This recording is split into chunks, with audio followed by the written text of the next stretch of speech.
여러분 안녕하십니까? 광주 MBC 뉴스투데이 시작합니다. 빛가람 에너지밸리를 중심으로 한 광주 전남 에너지 산업 육성 정책이 한층 더 탄력을 받을 수 있게 됐습니다. 에너지밸리 특별법 제정에 이어 광주 전남이 전국에서 처음으로 에너지 산업 융복합 단지로 지정된 겁니다. 이계상 기자입니다.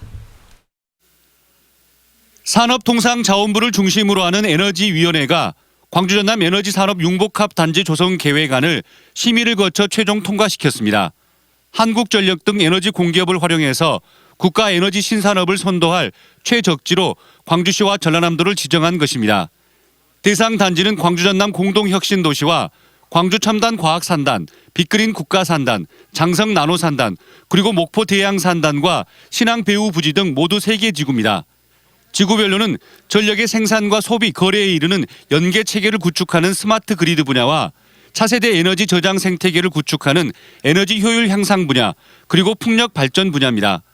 이른바 에너지밸리 특별법이 제정된 데 이어 광주 전남이 전국 최초로 에너지 산업 융복합 단지로 지정되면서 에너지 관련 기업과 연구소를 집적화하는 데 크게 기여할 것으로 전망됩니다. 에너지 특화 기업을 지정하고 지원받을 수 있고 거기에 따라서 또 전문 인력, 양성, 기관, 교육기관들도 지정하고 지원받을 수 있는 근거를 마련했고요.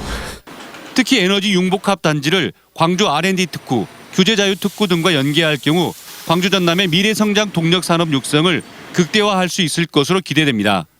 광주시와 전라남도는 이용섭 시장과 김용록 지사를 공동위원장으로 하는 에너지 산업 융복합 단지 위원회를 구성하고 각각 독립된 종합지원센터를 구축해서 체계적인 운영 체계를 마련하기로 했습니다. MBC 뉴스 이계상입니다. 수소를 연료로 하는 자동차를 타고 다니면 집에서 쓰는 전기까지 생산되는 날이 머지않아 올 것 같습니다.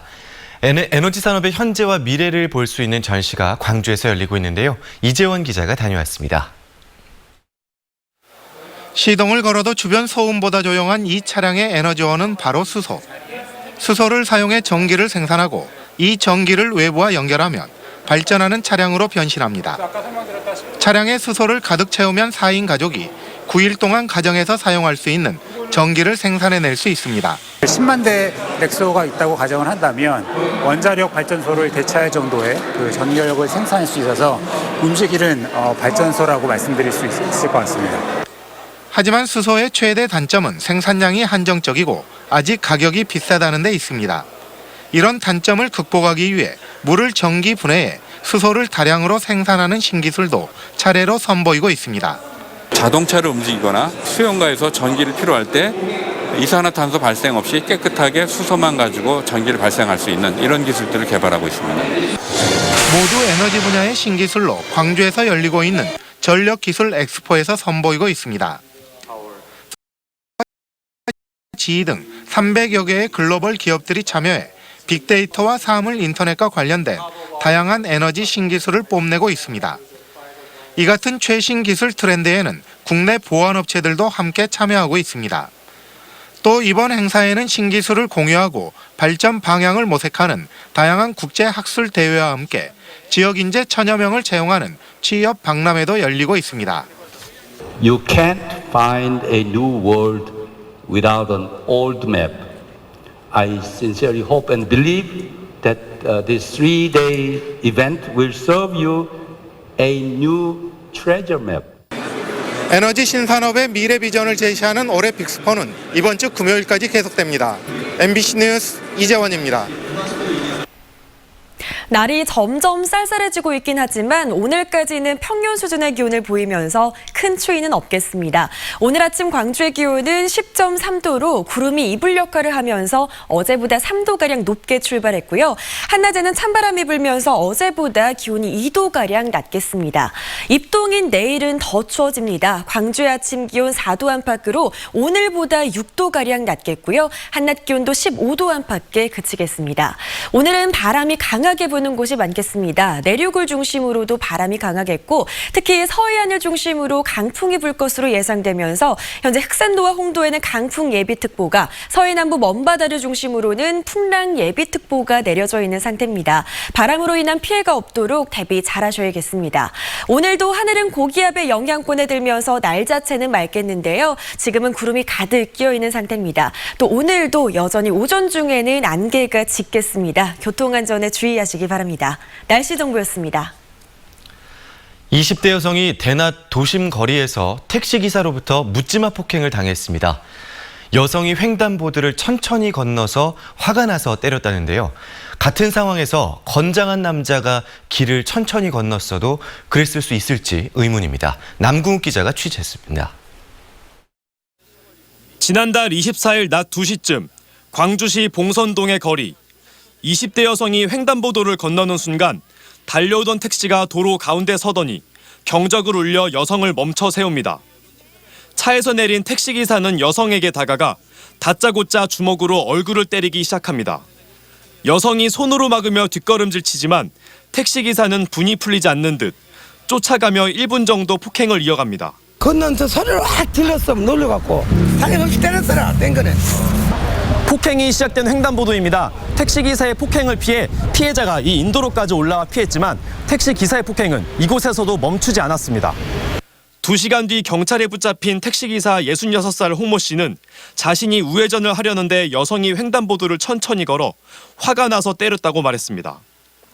폭행이 있었던 곳은 도로교통법상 자동차가 일단 멈춰야 하는 횡단보도인데다 바로 옆에 유치원이 있는 스쿨존이기도 합니다. 맞은 25살 여성은 얼굴이 붓고 입술과 입안에서 피가 나 전치 2주 진단을 받았는데 신체적 상처보다 정신적 충격이 더 크다고 말합니다. 우울하고 이 뇌가 기쁨이 없고 머리가 지금 뇌가 멈춰 있다는 거예요. 아무 생각 없이 멈춰 있는 거고. 택시기사 홍 씨를 불구속 입건한 경찰은 상해 혐의를 적용해 검찰로 사건을 넘겼습니다. MBC 뉴스 남궁욱입니다. 생후 25일 된 갓난아이를 학대한 혐의로 경찰이 산후도우미에 대해 구속영장을 신청했지만 법원이 기각했습니다. 광주지방법원 박상재 영장 전담 판사는 산후도우미 59살 박모 씨에 대한 영장 실질심사에서 박 씨의 주거가 일정하고 범죄 전력이 없는 점 등을 들어 구속영장을 기각했습니다. 경찰은 박 씨를 일단 귀가시킨 뒤 보강 수사를 거쳐 사건을 검찰로 넘길 계획입니다. 광주와 나주가 가연성 폐기물 고체 연료인 SRF 때문에 갈등을 겪고 있다는 보도 여러 차례 해드렸는데요. 이 SRF 처리 문제로 장성군에까지 불똥이 튀었습니다. 어떤 사연인지 우종훈 기자가 취재했습니다. 대형 사각형 물체들이 검은 비닐을 둘러쓴 채 야적장에 쌓여 있습니다. 아니 들여다 보이진 않지만 이것들은 폐기물로 만든 고체 연료 SRF입니다. 광주에서 배출된 가연성 쓰레기로 양과동에 있는 SRF 제조시설이 만든 건데 원래는 나주 혁신도시에 있는 열병합 발전소에 보내질 것들이었습니다. 이곳 물류센터에 보관 중인 고형 폐기물 연료로는 열병합 발전소를 약 5개월 동안 가동할 수 있습니다. 하지만 혁신도시 주민들이 열병합 발전소의 SRF 반입을 반대하면서 이를 연료로 사들인 지역 난방공사가 장성군 야적장에 임시로 쌓아둔 것입니다. 문제는 땅 주인과의 야적 계약이 곧 끝난다는 점입니다. 내년 1월이면 재계약을 해야 하는데 악취와 침출수 등의 민원을 우려하는 장성군이 SRF 야적을 반대하고 있기 때문입니다. 광주시에서 제조한 고용연료가 나주시에서 바로 반입이 안 돼서 지금 장성군에 보관하고 있어서 저희 좀 불편한 건 사실이죠. 지역 난방공사도 난감하긴 마찬가지입니다. 이렇게까지 오랫동안 SRF를 보관해야 할 줄 몰랐고 이제 와서 새로운 보관 장소를 찾는 것 역시 쉽지 않기 때문입니다. 물론 빨리 빼주는 게 군 입장에서는 원하시겠지만 어떻게 그걸 지금 강제할 수 있거나 그렇지는 않은 걸로 알고 있습니다. 지역 난방공사와 혁신도시 주민들은 내년 1월 나주 열병합 발전소를 시험 가동할 계획인데 이때 야적장의 SRF 일부를 소진할 예정입니다. 하지만 시험 가동 이후에도 주민들이 SRF 반입을 계속 반대할 경우 6만 5천 톤이나 되는 SRF는 둘 곳도 없는 골칫거리가 될 것으로 보입니다. MBC 뉴스 우종훈입니다. 광주 민간공원 특례 사업이 행정 절차 지연과 검찰 수사 등으로 난항을 겪고 있습니다.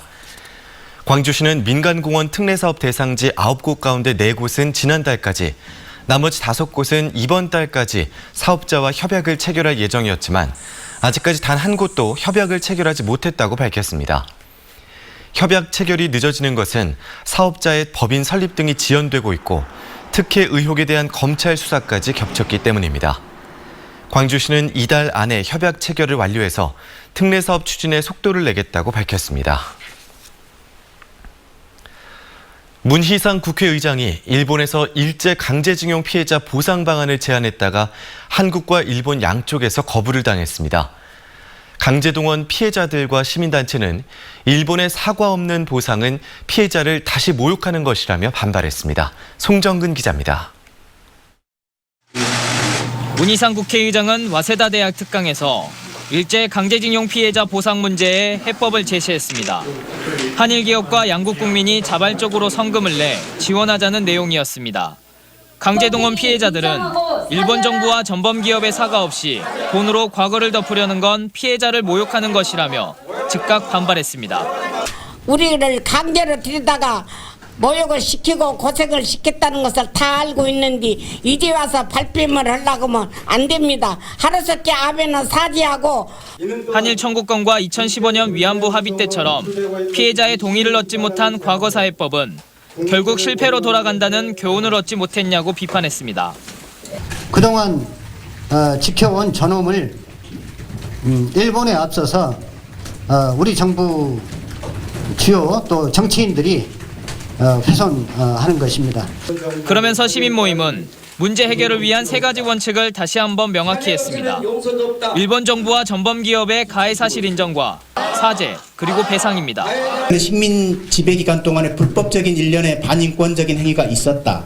그 문제에 대해서 지금이라도 사과한다. 그리고 그 사과의 마음을 담아서 이런 피해자들에 대해서 배상을 한다. 이렇게 연결이 되지 못하고 앞서 한국 정부는 문희장의 제안과 비슷한 방법으로 강제징용 문제를 해결하려 했다. 일본 정부에 거부당한 바 있습니다. 문희장의 제안 역시 일본 정부가 또다시 거부하면서 안팎으로 체면을 구겼습니다. MBC 뉴스 송정근입니다. 광주 지역 고등학교의 자율학습 참여율이 공립과 사립 사이에 큰 편차를 보이고 있습니다. 광주시의회 정순애 의원에 따르면 사립고등학교의 경우 자율학습 참여율이 50%가 넘는 곳이 36곳 가운데 17곳이었지만 공립은 15곳 중에 한 곳에 불과했습니다. 정순애 의원은 자율학습을 강요할 수는 없지만 이 같은 차이 때문에 학부모들 사이에서 공립을 기피하고 사립을 선호하는 현상이 생긴다고 지적했습니다. 교수 채용 과정에서 담합 의혹이 제기되면서 광주교대가 채용 절차를 중단했습니다. 광주교대에 따르면 채용 절차를 진행 중인 3개 학과 가운데 1개 학과에서 불공정 의혹이 제기됨에 따라 해당 학과의 채용 절차를 중단했습니다. 이 학과에서는 논문을 심사한 심사위원들이 일부 지원자에게 만점을 준 반면 다른 지원자에게는 한 자릿수 점수를 주면서 담합 의혹이 제기됐습니다. 광주교대는 공채관리위원회의 판단을 거쳐 문제가 드러나면 징계위원회를 열기로 했습니다.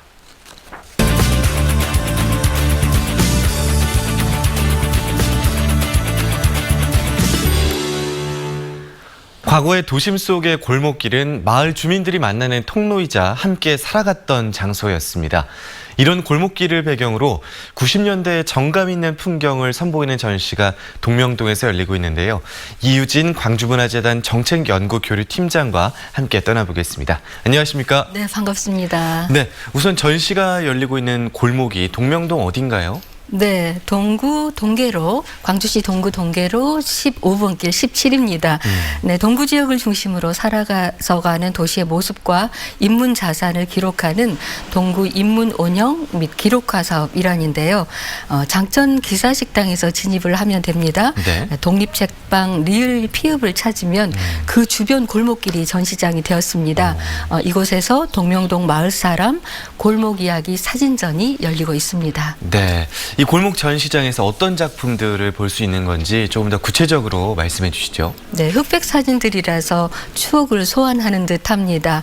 방앗간, 이발소, 계림동 쌀집, 막걸리집, 고물상, 굴다리, 부동산, 남선연탄, 양장점, 산소기름집, 채넬입니다. 네, 남강주역, 효천역 등 금방이라도 당시 삶 속으로 들어갈 것만 같습니다. 네, 대인시장 속 사진 노부부가 굉장히 인상적이었는데요. 할아버지의 손엔 할머니의 가방이 들려 있습니다. 네, 서로 앞을 바라보고 걷지만 두 손을 꼭 잡고 걷고 있었습니다. 네, 화면으로도 지금 우리 시청자분들이 확인하실 수가 있는데 이 사진들 그러면 누가 찍으신 건가요? 네, 사진가 윤재경 그리고 박일구 작가의 작품입니다. 네, 윤재경 작가는 전라도닷컴에서 오랫동안 윤재경의 사진 일기를 연재하고 있습니다. 네, 사진가 박일구는 사진을 전공하기 전에 역사학을 공부했습니다. 때문인지 작가의 사진엔 사진 미학과 아울러서 역사적 사실이 내포되어 있는 듯합니다. 네, 이번에 전시된 사진 작품들은 지난해 예술공간 집에서 순환철로 1992년부터 1995년 사이에 사라지고도 남겨진이란 제목의 전시를 선보임가 있습니다. 네, 30여 년 전에 박일구 작가는 광주 도심 한가운데를 가로지르던 기찻길이 매우 특별한 풍경이었다고 합니다. 기찻길 옆 계림동 그리고 산수동, 동명동의 구석구석을 다니면서 카메라에 담아낸 풍경들이 정말 묘한 향수를 불러일으키는 인데요. 30년 넘게 그리고 현재도 동구에서 박일구 작가는 사진공방 끼를 그리고 윤재경 작가는 독립책방 리을 피읍을 운영하고 있기도 합니다. 네, 두 작가분들 30년 넘게 사진을 찍으셨다고 하니까 뭔가 추억들도 굉장히 많으실 것 같은데요. 윤재경 작가가 학교 앞에서 학생들을 찍으려다 보니까는 이상한 사람이라고 신고를 당하기도 했다고 합니다. 박일구 작가도 역시 밤마다 사진기를 들고 돌아다닌다고 경찰에 불려다니기도 했는데요. 네, 몇 번 불러가니까 경찰관분들이 이제 신경 쓰지 말고 열심히 사진 찍으라라고 격려도 해주시고 어디 옥상에 가면 어디가 잘 보인다더라라고 하는 조언을 해주기도 했다고 합니다. 네, 그렇군요. 팀장님이 생각하는 이번 전시의 의미 어떻게 정의를 하셨나요? 네, 시간이 지난 특정 장소에는 문화적, 사회적 기억이 쌓입니다. 네, 그러나 개발이라는 이름으로 이러한 시간성이 사라지는 거 굉장히 아쉽잖아요. 네, 모든 대상을 남겨야 한다는 건 아닙니다. 하지만 애 정치가 없는 새로운 것만으로는 의미를 찾기가 어려울 것 같습니다. 도시에서 우리가 무엇을 어떤 방식으로 기억하고 공유해야 할지 생각해 보는 전시가 아닌가 싶습니다. 그런데 이번 전시는 이번 주말 10일까지입니다. 네, 빨리 시간을 내서 가보시는 게 좋을 것 같습니다. 광주문화재단 정책연구교류팀 이유진 팀장이었습니다. 고맙습니다. 고맙습니다.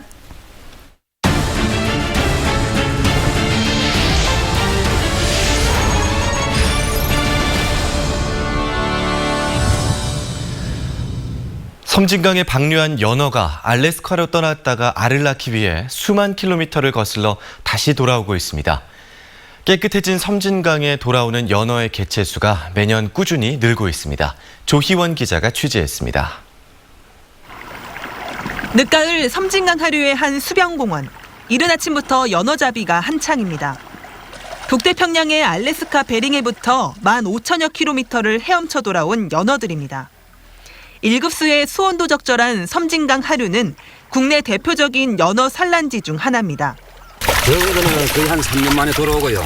거의 큰 거는 성숙된 거는 거의 한 5년에 걸쳐서 올라가요. 이 정도면 거의 한 5년에 걸쳐서 올라오거든요. 해양수산과학원은 매년 10월에서 11월 고향으로 돌아온 암수 연어들을 잡아 인공 수정시키고 이듬해 봄 6에서 7cm 크기의 치어로 자라면 다시 강으로 돌려보내고 있습니다. 지난해 어미연어 704마리를 포획해 올해 새끼연어 40만 마리를 방류했습니다. 지난 1998년 사업을 시작한 이후 지금까지 방류된 새끼연어는 830만 마리에 이릅니다. 섬진강으로 돌아오는 연어의 개체 수는 점차 늘어나고 있습니다. 자연 상태에서는 물살에 의해서 수정될 확률이 굉장히 낮습니다. 그렇지만 인위적으로 저희가 축양 과정을 거쳐서 성숙을 시켜서 하게 되면 93%의 가까운 부하율을 나타낼 수 있습니다. 마라톤 풀코스의 380배 거리를 헤엄쳐와 거꾸로 강을 거슬러 오르는 연어들. 이들의 신비한 행렬은 섬진강이 깨끗한 강으로 살아나고 있음을 잘 보여주고 있습니다. MBC 뉴스 조이원입니다. 영광 행복 드림버스가 대마면 복지회관을 찾아 농민들을 대상으로 건강진료와 미용 서비스, 노래교실 등 다양한 봉사활동을 펼쳤습니다. 영광 행복 드림버스는 지난 4일 군남면을 시작으로 오는 25일까지 10개 읍면을 돌며 맞춤형 복지 서비스를 펼칠 예정입니다. 나주 화순이 지역구인 무소속 손금주 의원이 더불어민주당에 입당 신청서를 제출했습니다. 손 의원은 자신의 SNS를 통해 지역 주민들의 기대와 요구를 받들고 문재인 정부의 성공을 위해 민주당 입당을 결심했다고 밝혔습니다. 나주 화순이 지역구인 손 의원은 지난해 초 입당 신청서를 냈다가 불어된 적이 있습니다. 군공항 이전과 관련해 광주시가 특정 지역을 집중 방문하고 정보를 수집한 데 대해 전라남도가 유감을 표명했습니다. 전라남도는 밀어붙이기식으로 군공항 이전을 추진하는 것은 지역 내 갈등만 키울 우려가 있다며 주민들의 수용성이 가장 중요하다고 밝혔습니다. 무안군과 무안군 의회도 광주시의 행태를 비난하는 성명서를 내고 군공항 무안군 이전은 군민 절대 다수의 이름으로 반대한다고 강조했습니다. 앞으로 세무서를 방문하지 않고도 우체국에서 국세환급용 계좌를 신고할 수 있게 됐습니다. 광주지방국세청과 전남지방우정청은 업무 협약을 체결하고 납세자가 광주와 전남 지역 우체국에 국세환급용 계좌를 접수하면 해당 우체국이 세무서의 신고를 대행해 주기로 했습니다. 이에 따라 세무서가 없는 시군 지역이나 교통이 불편한 산간 벽지, 도서 지역의 주민들의 편익이 크게 개선될 것으로 보입니다. 최근 전남 지역에서 소나무 재선충병에 감염된 나무가 잇따라 발견되면서 전라남도가 방제 활동에 착수했습니다. 전라남도는 최근 해남군 송지면 등에서 소나무 재선충병 감염목이 잇따라 확인됨에 따라 정확한 발병 원인 파악과 방제 활동에 나섰습니다.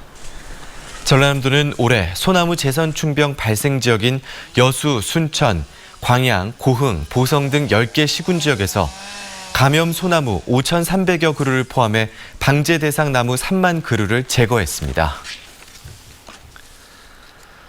지난해 전남 도내 관광지 입장 수입 총액은 918억 원으로 이 중 26%인 240억 원을 여수 해상 케이블카가 벌어들인 것으로 나타났습니다. 또 관광지 입장 수입이 100억 원을 넘긴 곳은 여수와 순천, 곡성 등 3곳이고 진도는 60억 8천만 원, 목포 38억 7천만 원, 구례 37억 5천만 원 등입니다. 김기태 전남도의원은 22개 시군별로 등록 관광지의 수와 종류 등 편차가 심하고 무료 입장이 많아 관광 자원으로 소득을 높이기 위한 정책이 필요하다고 지적했습니다. 전라남도 의회가 본회의 방청을 제한한 데 대해 민중당이 검찰에 고소장을 제출했습니다. 민중당 전남도당은 지난 9월 30일 전남도 의회가 농어민수당 조례안 처리 과정에서 질서 유지 등을 위해 본회의 방청을 제한한 것은 기본권 침해와 민주주의 유린이라며 도의회 의장 등 3명을 검찰에 고소했습니다. 당시 도의회는 기존에 제출된 3개의 조례안 대신 자체 조례안을 마련해 본회의에 상정하면서 민중당이 강하게 반발해왔습니다.